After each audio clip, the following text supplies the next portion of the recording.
Hello and welcome back to BS Rugby and to the Breakdown podcast. On this week's episode, I was joined by the guys from the Overlap Rugby podcast to discuss Ireland's Autumn Nations series, where they will face Japan, the All Blacks and Argentina. With a fantastic chat, we spoke about where this Ireland team were at the minute, Andy Farrell as head coach, the issues surrounding Johnny Sexton, and previewed each of the games before taking a look at what would make a successful autumn from an Irish perspective. I hope you enjoyed this episode. If you do and you're watching it on YouTube, be sure to subscribe, leave a like on the video and comment your thoughts down below. You can listen to this on the Spotify. There'll be a link down below, so do go and check it out. And of course, head over to the Overlap Rugby podcast, link down below, and make sure to subscribe to their channel as well. Enjoy the episode. Of course, Ireland heading into the autumn internationals, 3 games, Japan, New Zealand and Argentina. An interesting mix of sides for me personally. In the Six Nations, won 3, lost 2. Where would you say this Irish squad is at the minute? Because obviously I had a few tests in the summer. Where do you think this squad is at the minute? Well, I think one of the mantras that we had during the Six Nations was that we're probably the best team in the world with a poor attack and a poor defense. If you take a look at the stats for all of our games in the Six Nations, possession and territory stats dominated 64 and 68 against Wales, 59 and 58 against France. 2 games we lost, 54 and 54 against Scotland, which we won by 3 points, and then 53 and 49 against England. Ireland's forward pack won every single one of its battles. The set piece was rock solid, but on the offensive and defensive side of the ball, they struggled to get any kind of results. They spent most of the game in the opposition half with the ball, not creating anything. And then on the odd chance that the opposition got in our half, they more or less instantly scored. Yeah. And that was kind of where Ireland were, I think, very comfortable with the forward pack, a little worried about just what the backs are doing and just generally what they're doing with the ball, and then defending without the ball has been a little dodgy as well. There's points of encouragement. There's a decent looking squad, but very much sort of in that middle zone. We're about halfway through the World Cup. There's been some points of development, but clearly some areas that need massive work. Yeah, I'd agree with that. And just kind of efficiency in both on attack and defense is kind of the main buzzword, where we were touting Wales during the Six Nations, for example, for like being great in red zone efficiency, which was a stat at the time. Like Ireland, by contrast, were very much not. And just a few things that we're working on, but it was nice to see. It was encouraging to see us develop throughout the Six Nations and seemingly get better at addressing some of those issues. So I think on the macro, there is sufficient evidence that they're thinking about it and working on things like that and putting certain patterns in place. I think one of the things we were highlighting is that we love to see is just more distribution and more footballing, which for a long time we're talking about 10, 12 axes and stuff, but where we actually have more assets is in the forward pack. Guys like Kelleher and like these like guys who are like in traditional roles, like you call him a fatty if he's in the Southern Hemisphere or whatever, but he's anything but, and he plays a bit like a centre when he's in the loose. And we have a lot of forwards like that. And then even some of the scores they put together, the passages of play in that England game, which was the last game of the Six Nations, where you can see guys like Jack Conan getting very involved from a distributing point of view, Tyke Byrne. And it's like that's where the ins are, and those little seeds of optimism for the future are kind of, I'd like to see us lean more into that and kind of get these guys playmaking more and more and creating more. Yeah, definitely. Before we look at the squad itself, I want to get your thoughts on Andy Farrell as a head coach for Ireland. Obviously, he was assistant to Joe Schmidt. Joe Schmidt's now with the Blues out in New Zealand, of course. And I think naturally, of course, there's no way between now and the Rugby World Cup, unless something drastic happens, that he won't be taking you to France in 2023. What do you make of him as a head coach? Do you think he fits what Ireland need, or does he have a good style to go with the team? Is he a good persona for the national side? What do you make of him? Yeah, I mean, it's a good question. I think the jury's out as far as all of those questions, even including the style. I mean, we don't quite know what kind of team Ireland wants to be. The talk out of Farrell for much of the past 2 years was that he wants to see the players take on more responsibility, more ownership of what they're doing, playing with a bit more freedom, which is antithetical to what was going on under Joe Schmidt, where everything was so organized and structured and wrote by numbers, and everyone had a role and they had to stick to it. And if you deviated a little bit and threw an offload, Schmidt would lay into you on Monday. That's not happening now, and I don't disapprove of that. But as from a technical point of view, I just don't think that they haven't quite been the smartest team so far. It's 2 years into a 4-year cycle. I think actually this autumn series that we're coming into, but just this season in general, this is the first window of a 3-window season, which ends with a 3-match tour of New Zealand, is so important. And we're going to find out a lot about where Farrell's at and what his thinking is over the course of this season. But from looking at the evidence, he's a defensive coach himself.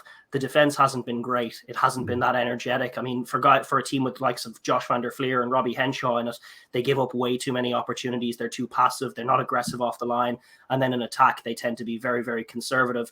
And when they're playing top teams without, Sexton on his blow, they tend to be very, very, rudimentary and narrow. And all of those things are going to need work and adjusting. But I don't, at the moment, we have him for 4 years. There's no thought of getting rid of him. And he's introduced Paul O'Connell, who's been a wonder in the set piece. Yeah, that was a great addition. Please, can we have him? No, certainly not. We're enjoying him very much and the talk out of him. And one of the things that he identified a while ago, because you were talking about we haven't been the smartest team, and O'Connell was asked what the identity of the Irish team is when you're looking at a far when we're not playing. You look at the likes of the All Black Springboks game, and you're promoting it as like the best attacking offloading brilliant side versus a defensive juggernaut. Where do you think Ireland lie in it? And his answer was that at our best we're a smart team, which I think is very true. We're very tough to play against, very niggly, very combative. And with Paul O'Connell's addition, you could see green shoots straight away in terms of before he arrived in the Autumn Nations Cup and beforehand, even in the World Cup, the line-out was a basket case, really. Our own ball was never secure. It was a bit like even the maul setup and maul transfer wasn't as sharp, whereas traditionally that has been a big set piece for Ireland. O'Connell got straight in, and the first things you saw in the first game was evidence of that. It was evidence on the defensive line out of making reads and playing aggressive in that way as well. And I think in terms of delegating, that speaks to Andy Farrell's credit, getting a guy like Paul O'Connell in who has immediate respect in the dressing room because of all of his acumen, all of his playing career, as well as seemingly a very sharp take on that particular set piece as well. So there's growth there, and the forward pack's performance last season was stellar. Just as you say, the jury's out. We don't quite know what they want to do with the ball once they get it. We see some evidence they put 70 up on the USA, but then the All Blacks managed to kind of make that achievement see it pale and give ours. So we don't quite know. We learn a bit. We see a little bit more adventure in those tier 1, tier 2 games they play, but very often when the chips are down, we see them go a little narrow as well when they're confronted with a really good team. So I don't know. This season is make or break, I think, in terms of we're playing the All Blacks as often as we ever do, and that's a very big. As the Wallabies will tell you, the Wallabies are a very good team, and at the start of this season, they were down on themselves because they couldn't get a thing off against the All Blacks, and that can happen. I think rather than it's going to be make or break, not for Farrell as head coach, but I would think and I would hope that they might. If at the end of this season, there'll be a review ahead of the World Cup where they might need to add a brain or two. At the moment, Mike Catt is in charge of the attack and Andy Farrell himself is in charge of the defence. Neither have set the world alight. Both have opportunities to improve and plenty of decent personnel to work with in terms of getting those things in order. And if everything goes well, we might have a fine coaching structure, but it might be a case where at the end of this season, they have a little review and they introduce 1 or 2 more brains into the coaching staff to try and fix whatever problems are still there. I thought it'd be really interesting to look at the squad because there's a few interesting names in there, a few not in there. I'll bring it up on the screen. Most of the names are what we'd expect. Just a couple of mentions. Of course, Sexton is captain. He'll get his 100th cap if he plays against Japan. Robbie Henshaw's not there because of injury. Simon Zebo back playing for Munster, of course, after rejoining from Racing. And then 3 uncapped players, Dan Sheehan and Kieran Fawley, both from Leinster. But then an interesting name in Mick Hansen, playing for Connacht, who was called up recently. Born in Australia, mum from Cork, signed from the Brumbies in the summer, 4 games, played 3 tries, only 23 years old, can play on the wing or at fullback. I'm interested to get your take on the team as a whole and Mick Hansen, because I'm going to be totally honest, I don't know much about him. So what do you make of the squad on the whole? Will we start with the wingers then? I mean, because you mentioned Zebo there as well. Like, I think the harsh reality probably for Ireland and the wing is that we haven't really had top wingers for a very long while. You think probably Tommy Bowe, Luke Fitzgerald, maybe the last two that we had that were truly elite. We haven't had a winger on the Lions tour, for example, since 2013, when Tommy Bowe was there.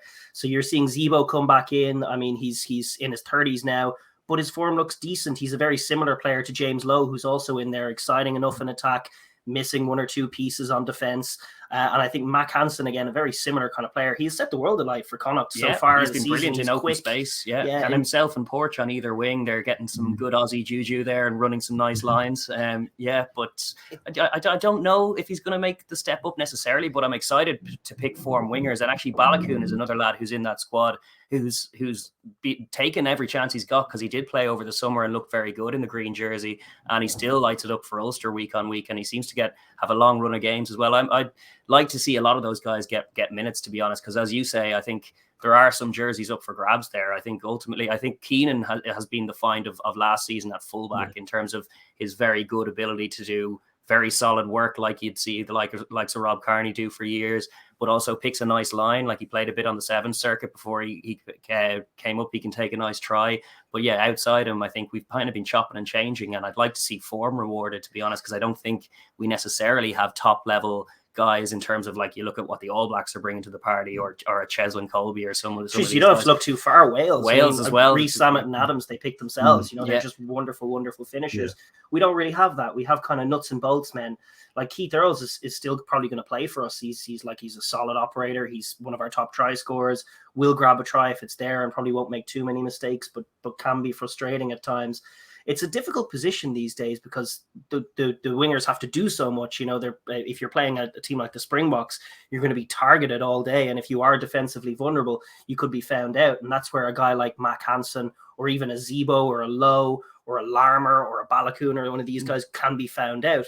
And you're almost better off going with your Keenans and your Conways and Keith Earlses, who might be a little more solid and a little less error prone in those kinds of games. But on the other hand, what's exciting about Mac Hansen is he can get you tries. So it'll be an indication. Like, one of the things that's frustrated me under Farrell is that sometimes he's gone with an aggressive selection and played a non-aggressive style. If you go with like a little winger like Hansen, you're wanting to play a game that finds tries, that plays to his strengths, that gets him into a bit of space.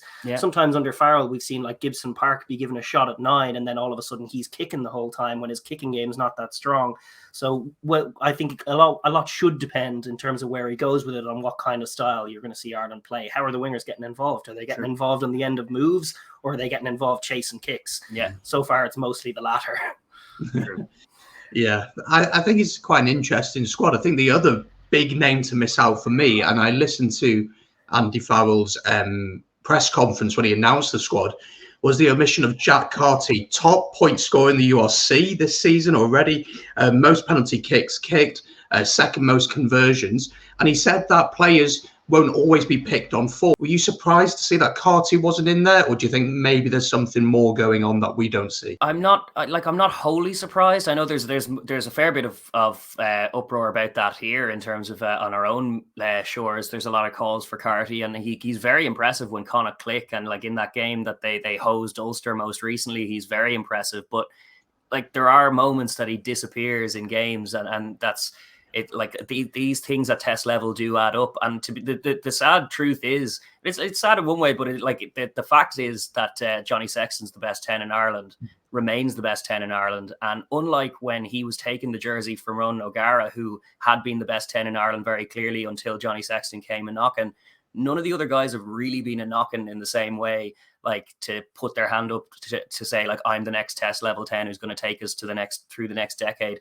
And Carty has had a few chances, and there are other guys of a similar standard who are younger of a age profile, and guys like Kieran Frawley are probably going to get his first cap. He's playing a lot at 12, but he may end up being an option at 10 as well. They're looking for someone to put the hand up and take an opportunity. Carty's unlucky enough to miss out on this one, because he has had good moments this season. You could make it a valid argument for him, but the argument against is probably the age profile and the fact that you're looking at a few other guys who maybe are younger in their career and you're hoping will take the step up.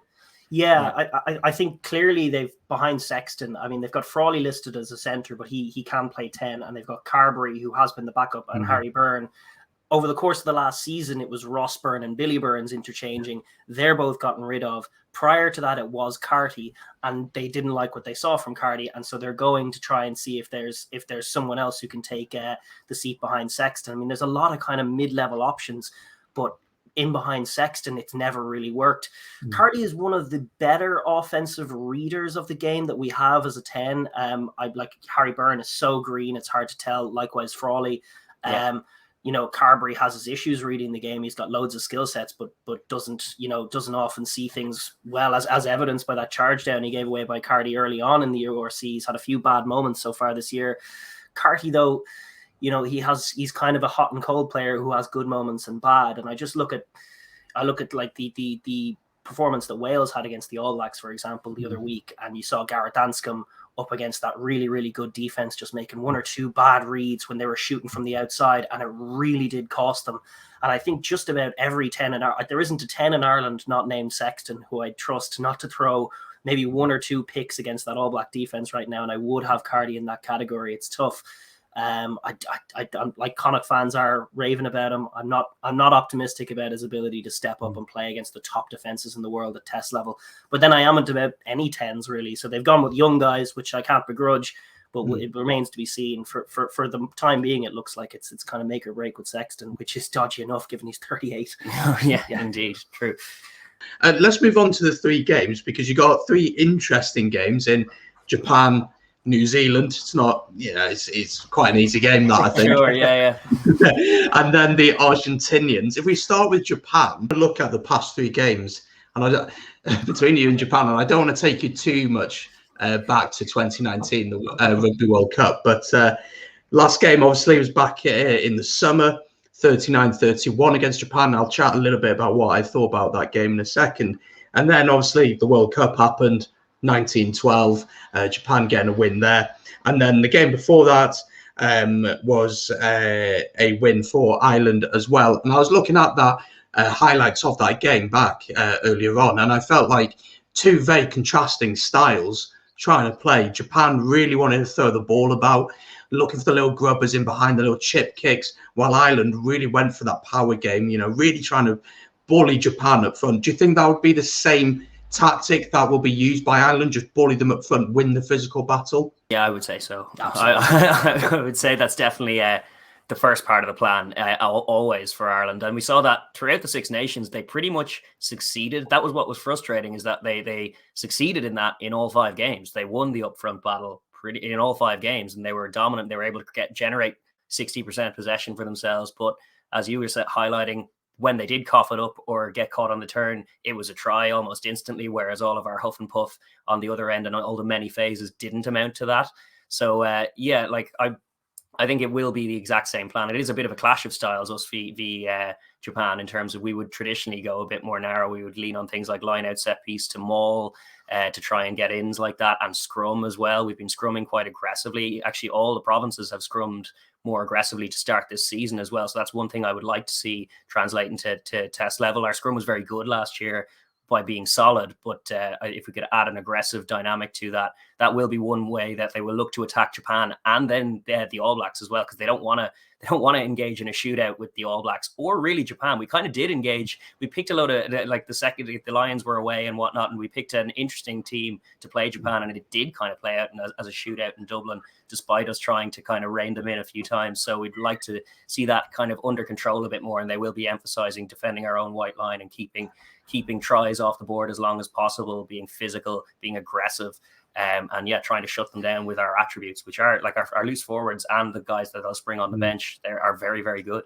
Yeah, you're right to say that. Like, we have a lot of players who are functionally loose forwards, even if they're not loose forwards with the jerseys they're wearing. Like Ty Byrne could play second row, but even like Dan Sheehan at hooker or Ronan Kelleher, whoever gets a go against Japan, very, very explosive players. And if you're looking at a point of difference that could work for Ireland in this game, it's kind of winning those contacts, running off, loose forwards running off one another and kind of overwhelming Japan. I mean, I was watching Australia play them the other week, and Japan were very good. They were very game. They were in the game for most of it. But Valentini and one or two of those big class back row forwards were just steamrolling them in the contact area.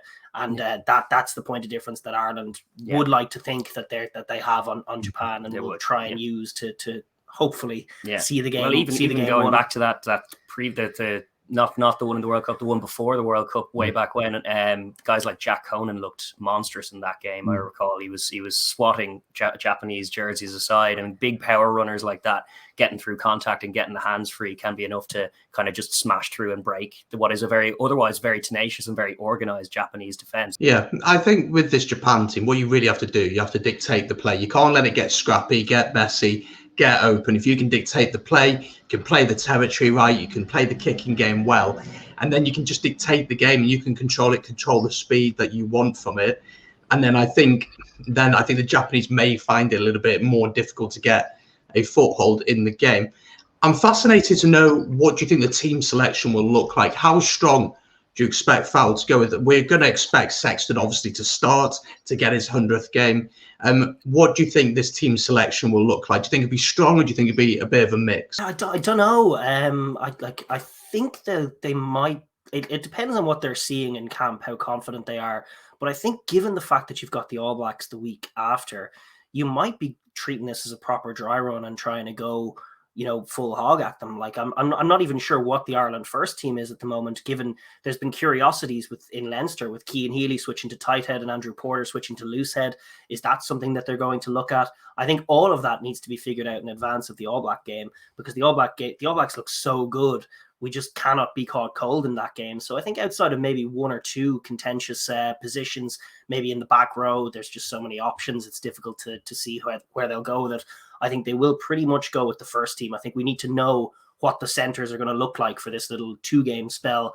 Sexton, how's his form? How's this attack looking? How's this defence looking?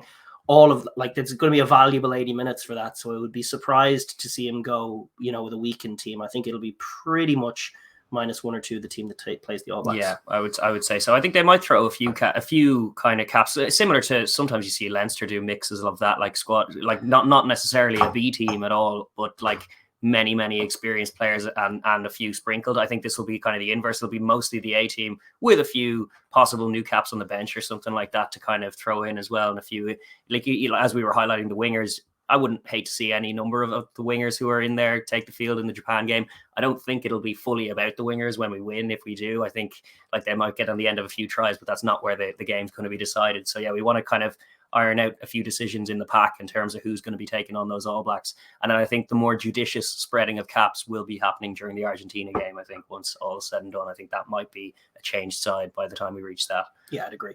Yeah. Finally, on this Japan game though, what's your predictions? Ireland by how much, dare I say?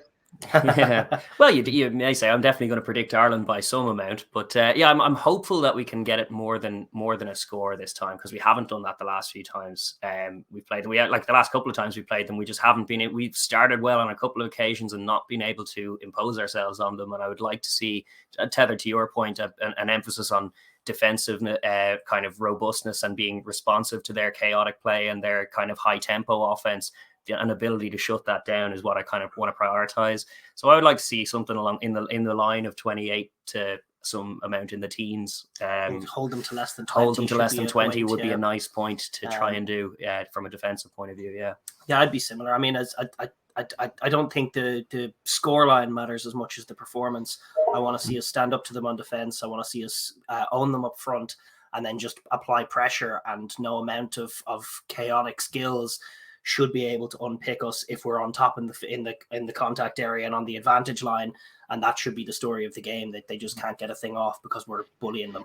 Yeah. I hope. I would like that. Yeah, but then it could be that Lafayette gets around the back pass. And then we're loose. I mean, it's our first game of the season. Anything could happen, and all it takes is a moment from those guys. So listen, I'd just take a win. If you're giving me a win, I'd take it, because Japan, they're a dangerous team, and it's not like we haven't had our pants pulled down before. But I'll say an Ireland win by 10. And let's move on to the bit more difficult game in New Zealand. We learned about them last week and how good they are. Now, you guys, I know, have been watching the Rugby Championship. I've been watching it quite a bit this year. And just their ability just to counter-attack all the time, and the ability to keep the ball alive, to keep it moving. It's just incredible. But you've not got a bad record against the All Blacks over recent years. I mean, I'm not saying I'm jealous as a Welshman who hasn't beaten them since 1954, but that's not but over the past 3 games then, back in 2019, New Zealand beat you pretty comfortably in the quarter-final, the dreaded quarter-final of the World Cup. Ireland then, a big win against the All Blacks, 16 points to 9 at the Aviva. The Aviva was rocking that day. And then the game before that, New Zealand winning 21 points to 9. This game is going to be really fascinating, I think, because, again, a contrasting style. What do you think Ireland would have learnt from the performance that they saw from Wales on Saturday? Do you think they'd have learnt anything that they'd be looking to take into this game? They are tough to beat up front. I mean, that was the first thing that happened. There was the other thing that was almost Wales specific was how good the All Black defence was, just shutting down the outside. Wales want to get their wingers in the game more than Ireland do, so that's probably not a like-for-like learning. But what scared me was looking at Wyn Jones getting nothing off against Nepo Laulala at the scrum, struggling, falling down, yelling at refs.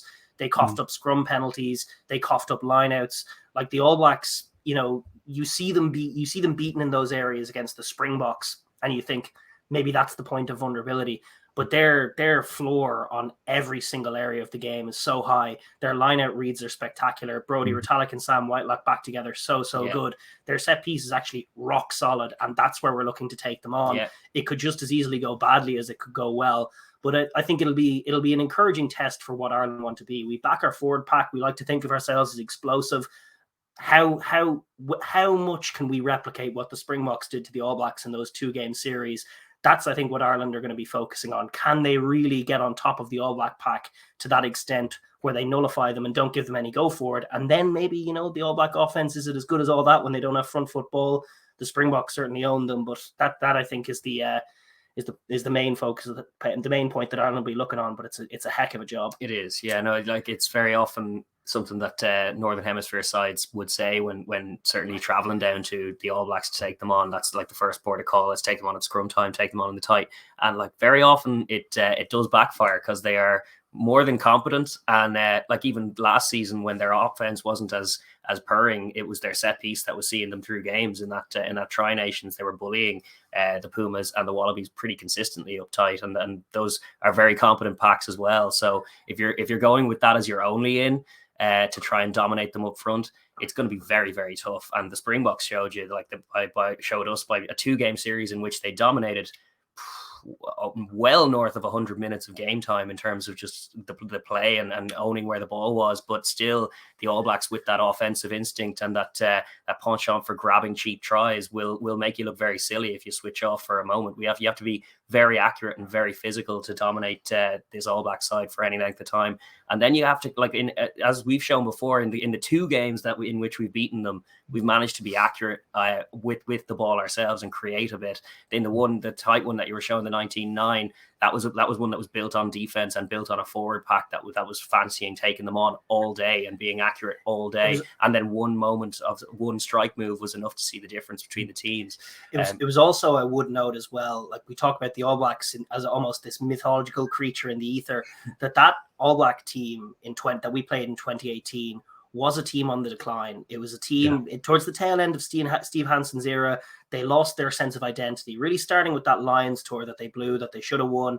They kind of kept creeping down. They became less and less offensive, more and more sort of Northern Hemisphere style. And it all culminated in that game against England where they had to attack and couldn't. And this team now under Foster this year looks night and day different and much, much better. This is as good as I've seen them look since 2015. They're quick all over the pitch. Their midfield is scary quick. And I'm just watching some of those highlights between Ireland and Japan, and just the moment that the game got out of our control, how slow we were on the turn.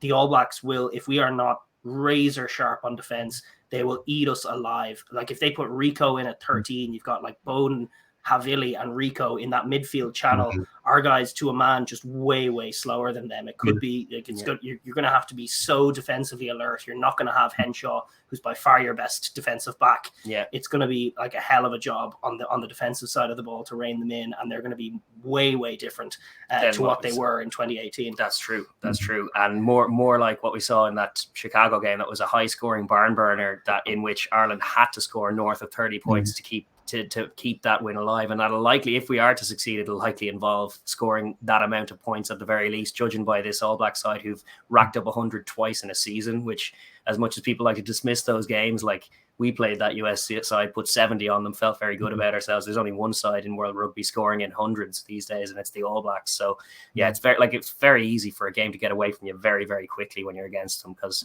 as things loosen up in the second half, they can grow bang, try very quickly, much quicker than Ireland can. I'll openly admit that. We need to dominate for a lot longer if we're going to have success. Yeah, we need to dominate the gain line. That's the key. Like if Artie Sevilla goes into contact against a Jack Conan or against a Tyburn or whoever it is, he needs to go backwards. He hasn't been going backwards a lot this year, but he did against the Springboks. And that's where Ireland need to win the game. They need to win the game on both sides of the ball at the advantage line. Havili needs to meet whoever's in the 12 shirt, Bundy Aki, and go backwards. And that needs to be the story of the game, really, from minute 1 to minute 80 for Ireland to have a chance to win. Yeah, it's not going to be an easy game. And I think, as you said, when we were talking about that Japan game back in the summer where there was a lot of loose ball, the All Blacks are the best in the world at capitalising on that. We experienced that last week against them. One, we were tired, but the try that Jordan scores, the one where he kicks it over the top and he runs onto it. I mean, that's just one, we're tired, yes, but we kick loosely to them. We give them easy ball. And then, just to make things even funner, they bring Richie Mo'unga off the bench. Completely fair. But I think the big thing we struggled to do was just slow their ball down in general. At the breakdown, we weren't competitive enough. I think we missed the likes of Josh Navid and Tiprick there. For sure, Do you think Ireland can slow that ball down? Because you talk about Byrne, who last year in the Six Nations, the amount of turnovers that guy got was incredible. Do you think that's the key for you guys to slow that ball down? I would say so. I think that will be a priority because, as you were saying, without Henshaw in the midfield, you don't want to be trusting or just overloading your 13, who will be working very hard against that midfield with so much pace anyway, that you have to stop them at source. You have to slow them at source, and you have to interrupt the passing from 9, because very often when it's quick ruck ball and you have scrum halves of their quality and acumen for passing, they end up just with too much time, too much space, and too many options for a defense to read and shut down confidently all of the time. Whereas there is a trade-off for that. Part of what allows them to capitalize so much is the aggressive support lines and the kind of offensive instincts that you see French teams sometimes share, where like when a loose ball or a chaos opportunity comes about, they all fold into an aggressive support line running, kind of offload hunting, try hunting kind of pattern. And the trade-off there is if you do manage to saw the man down without the ball getting there, there is a fair bit of separation between the tackle and the first man in to clean out the ruck, which was something that the Springboks managed to exploit constantly towards the tail end of both of those games. You saw them kind of running back, counter-attacking after protracted spells of kick tennis. The All Blacks would be the ones to try and break out, and they'd very often make a little half break, but it would arrive that he'd get chopped down and the first person there is a Springbok, and that has to be a similar mode for Ireland as well. We have a lot of players in the front row, as we were highlighting, Keller and Sheehan, but also like Ty Furlong and Porter, particularly off the bench, very good penchant for stealing ball and getting over the ball. Herring too, Herring as well. All of them are kind of built for that, and we do have a tradition of competing in rucks, and European rugby is a little bit different in regards to how they prioritize multi-phase in terms of ruck separation. You saw Joe Schmidt's Ireland taking it to the nth degree, where players weren't running All Black support lines at all. They were running very narrow support lines to just bridge over the next ruck and go 10 phases, 20 phases, 30 phases, whereas the All Blacks are kind of looking to go one phase and done. The dream, like there is a try on every play if you can just imagine it and execute. And that's the way they play the game. So the way to catch them is to be, as you say, dominant in the collision and then be first to the breakdown, make a nuisance of yourself constantly. I think just attack the ball in every area as well. Like guys like Conan and Josh van der Fleer aren't necessarily built for the jackal, but they can be defensively aggressive. And when Ireland are at their best, they I'm seeing them even against England in the Six Nations. They create these slow contacts where, they get out of the line, they stop you, they wrap you up, they trap the ball, and then they try and, form the maul and win the turnover. But even if they don't do that, they're just slowing everything down. Slows everything down. Exactly. Just being awkward, horrible to play against. That's the kind of game that you'd expect them to bring on defense in and around the ruck area, just making everything messy and slow as best as they can. Yeah. Here we go then. Predictions for this one. How would you see this one going? Yeah, they can. I believe that they can. Whether they will or not, I choose to believe that they will, because we're a few weeks out from the game now, so I can be bullish. I won't be nearly as bullish as the day of or the day before. Normally the doubts start circling as kickoff looms. But no, I'm going to hope that we arrive to the pitch, and it is the biggest game left in our season. From the 2021 point of view, I hope we arrive with cup final mentality and an emotional edge, and do manage to sneak it in a great game. Because very often when we arrive to the pitch, it's always a great game at the very least, even whether we win or lose it. If we manage to arrive to take them on and respond well to the haka, it's always going to be a great game. I just hope we end up on the right side of it. I hope we do something similar to what Ryan Crotty did to us. How's that? We nick it from them in the last play. That'll be lovely. Yeah, I mean, he always plays the romantic. I like to dream in prediction mode. I obviously hope that we do well and that we perform well. I think if we do perform well, we have the capacity to cause them problems. But I think they're a scary, scary team. I think they're scary in so many ways. I think this Australia team are absolutely brilliant. And the way that the All Blacks dominated them for 3 games, the Springbok team are exceptional the way they were able to dominate the All Blacks. I don't know that we're good enough to quite do what the Springboks did to them. And then even if we do, we're perhaps even more blunt than the Springboks are for dominating possession. So just looking at the matchup and just how good the All Blacks have been, and just how good nick the All Blacks look like coming into this end of year tour. They just they look so fit. They've rotated their squad. They're still fresh. I think they're going to be near enough at 100% coming into this game, and that is just going to be probably too much for us to handle. I don't think it's going to be a 54-16 job. I think we will. Thank you. Thank you. We have our players. We didn't make a naive test outside the test window. We'll put up a fight. It'll be a tight game in the first half, but I think in and around that halftime area, they'll get 2-3 tries, and that'll be all she wrote, and they'll probably win it by about. Yeah, let's move on to Argentina then. Argentina in a very interesting stage, really struggled in the Rugby Championship. Don't think they won a single game. I was looking at the last 3 games between you guys. Back in 2018, you beat them 28-17. The year before that, 28-19. But then in the World Cup in 2015, 43-20. So an interesting kind of thing for you with Argentina. Argentina always seem to turn up at World Cups, so they have this tendency. Yes. And they contrast with us in that exact regard, which is quite frustrating. But no, we know that Argentina rock up to World Cups. They do much better when they can be in a camp in one place for a while and not jet setting around the world, as they very often are in off years. Less so this year. They were rooted in Australia for most of that Rugby Championship. It is just that consistently their worst form happens 2 years out from World Cups. They're exactly in the middle ground of their World Cup cycle. They have a lot of talent, but I don't know that they're fully committed to just being cohesive. And at the minute, in terms of an identity under Ledesma, they are very thuggish, very brutish, very prone to yellow cards collectively in the pack. And very often they are playing a very good defensive game in many regards, but in their shape with the ball, they're not really that ambitious with the ball. And ultimately it ends up, we've seen them be a bit dialed out and a bit, just not to the pitch of the games, which is understandable to an extent. It's 2 years out. It's an end of year tour, but I'd expect that's kind of what we're going to see from them. I mean, we've had Argentina in November a few times, and they tend to be a shadow of themselves in this window specifically. Also, you mentioned Ledesma there, the 43-20 game in the World Cup under Daniel Arcade. That was a beautiful Pumas team with speed on the wings. They played with verve. They played with tempo. They played wonderful samba kind of rugby where they just spread the ball. It was all about attack. It was all about technique. And they were just a joy to watch. This team are anything but. Ledesma has come in and he righted the set piece and he righted the defense, and he stopped there and said, job done. So they are tough, especially for a team like us who don't attack particularly well. Like if the Pumas will come into this game going, right, we'll front up to them. They think they're going to dominate us. They won't. And they might be right. You know, they could come up at the pitch of the game, and then all of a sudden it turns into this tight, tense battle, and it becomes about the attack. Can you actually get outside this Pumas team? Because when the Pumas themselves have the ball, they don't bring much to the party. Yeah. But they shoot that so far this season anyway. They've been shooting themselves in the foot in games. They've been kind of in games, and then they've just relentlessly just kicked the ball away, done nothing in attack, put themselves in a situation where they're defending for most of the game, and then in big moments giving away cheap yellow cards. Maybe they just make a defensive goal line stand, then the next thing they do is put in a cheap shot, back defending again.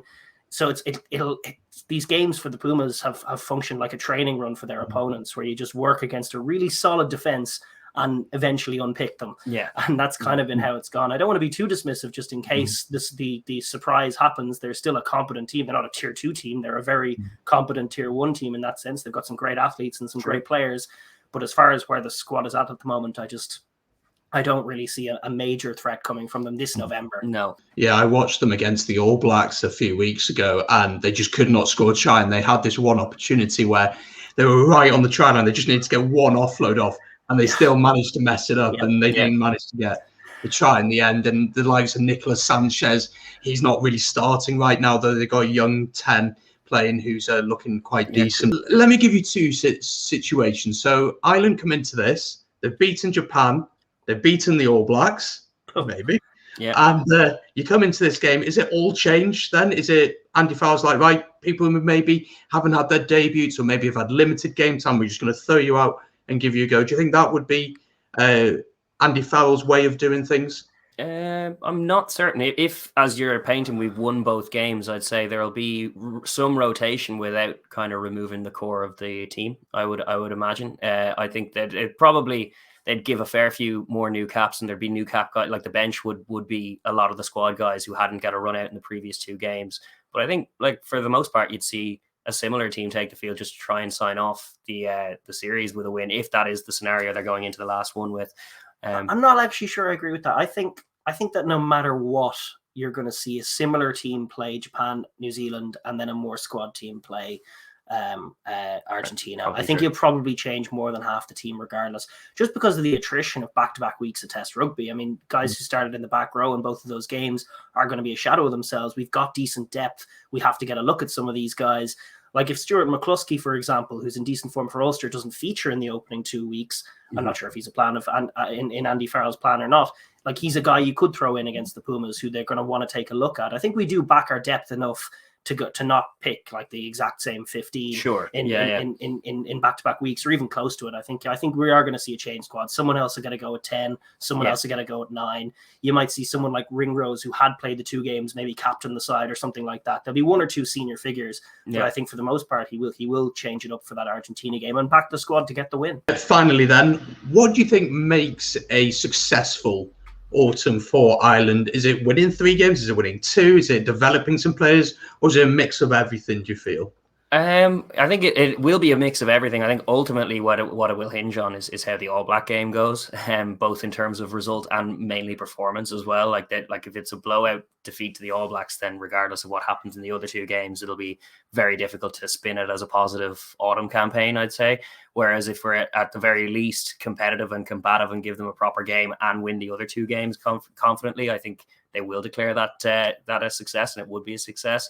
I think, losing more than 1 game is definitely where a complete failure would lie. And it's not impossible at all. There are 3 very good tier 1 sides that we're facing.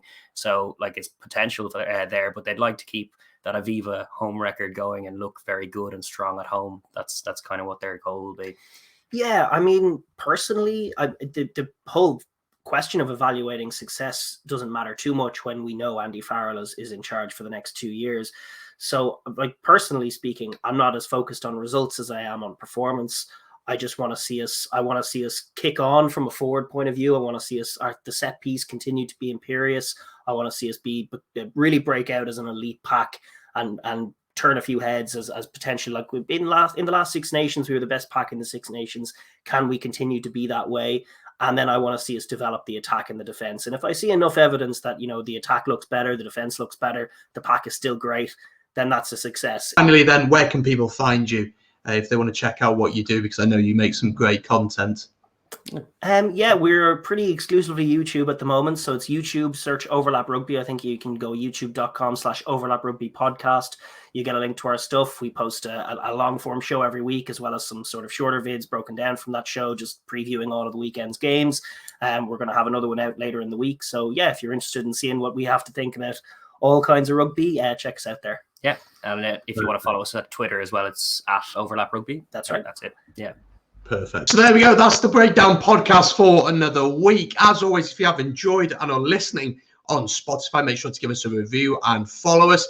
If you're watching on YouTube, be sure to subscribe and leave a like. And of course, get your thoughts in the comments down below. Big thank you to the guys over at the Overlap Rugby podcast for their time. There'll be links to everything that they do down below. Do go and check them out. And of course, it's going to be a busy weekend here on the channel with so many games. We're going to have some watch logs. So make sure to be subscribed here on YouTube with your notifications turned on to ensure that you do not miss out on anything in the lead up to an exciting weekend of rugby. Thank you very much for watching. Take care.